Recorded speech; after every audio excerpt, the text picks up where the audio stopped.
ایک ڈاکومنٹری میں نے دیکھی، ایک ریڈیو اسٹیشن پر ایک شخصیت کا انٹرویو ہو رہا تھا، اور وہ شخصیت ہم میں سے تیسری تھی۔ جی ہاں، میں ایک خواجہ سرا کی بات کر رہا ہوں،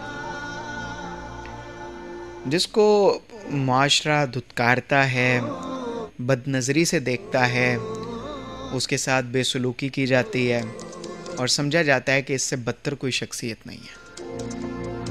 پتہ نہیں کیوں ایسا ہوتا ہے۔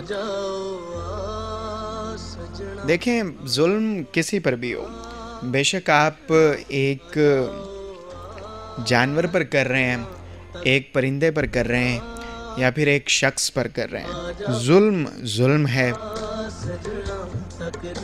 اس وقت دل پھٹ رہا تھا کہ جس وقت میں اس خواجہ سرا کی باتیں سن رہا تھا۔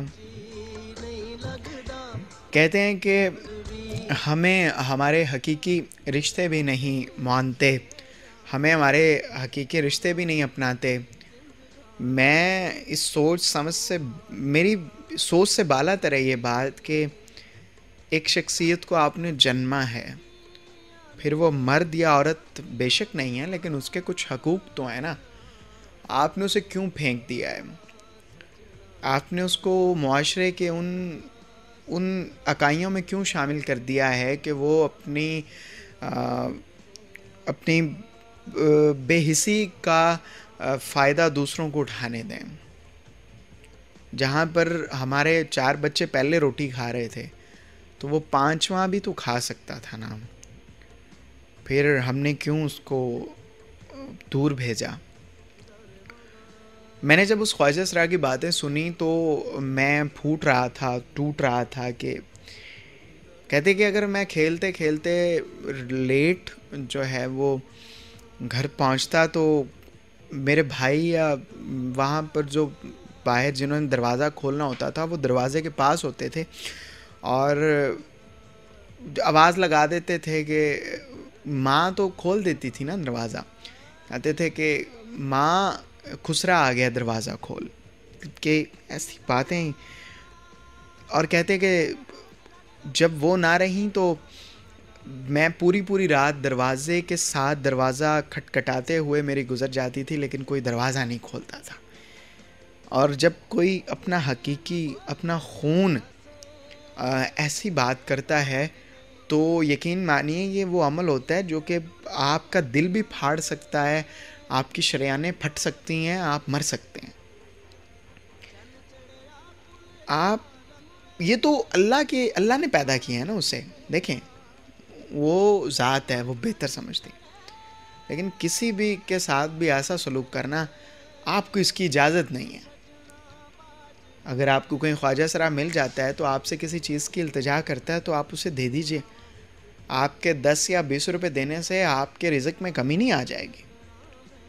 آپ یقین جانیے کہ میں آپ کا ماتھا چومنے کو تیار ہوں، لیکن معاشرے کی بے حسی اتنی بڑھ چکی ہے کہ ہم سمجھتے ہیں کہ جو ہم ہیں وہی ہم ہیں۔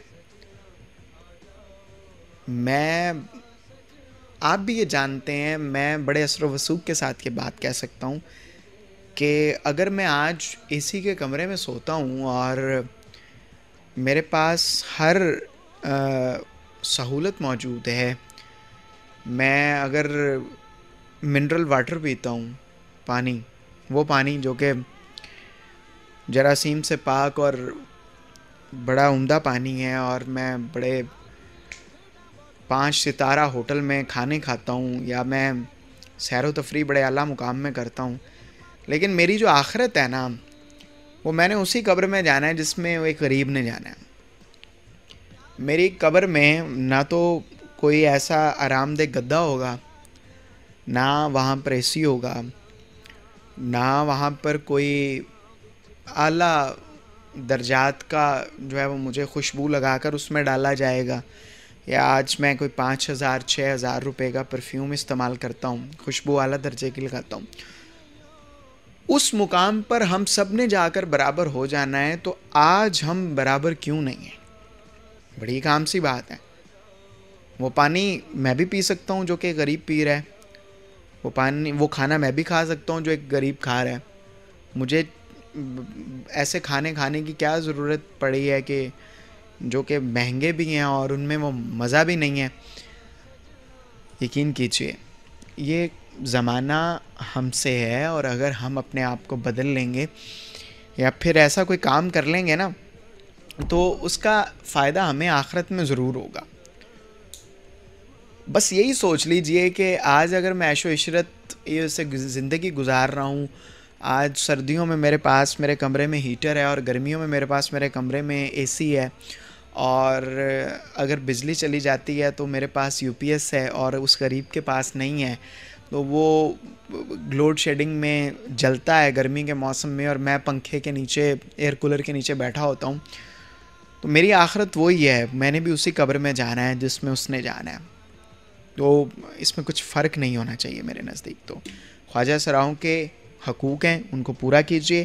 اپنے آس پاس دیکھتے ہیں تو اگر وہ آپ سے التجا کرتے ہیں کچھ پیسوں کی تو انہیں دے دیجئے.